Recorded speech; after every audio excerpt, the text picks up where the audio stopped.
গণতন্ত্রের শত্রু ফ্যাসিবাদের প্রধান শেখ হাসিনাকে তাড়াতে সক্ষম হয়েছে। আজকে বাংলাদেশ ফ্যাসিবাদ মুক্ত। কেন ফ্যাসিবাদকে তাড়াতে হয়েছিল? গণতন্ত্র উদ্ধারের পূর্ব শর্তই ছিল ফ্যাসিবাদ।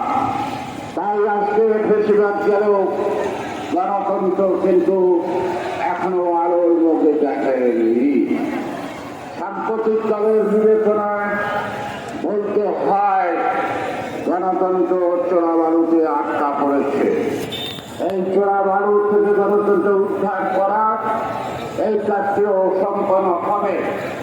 আমি দৃঢ়চেত নেতা তারেক রহমানের প্রতি আস্থা রেখে বলছি, আমরা এতটুকু পর্যন্ত হতে পারছি সেই গণতন্ত্র আলোর মুখ দেখে তার নেতৃত্বে এইটাই বাংলাদেশের জনগণের প্রতিষ্ঠা।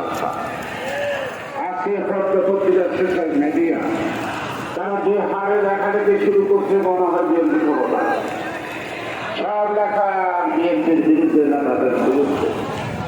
গণতন্ত্র বিএনপি একটি নাম এক এবং অভিন্ন।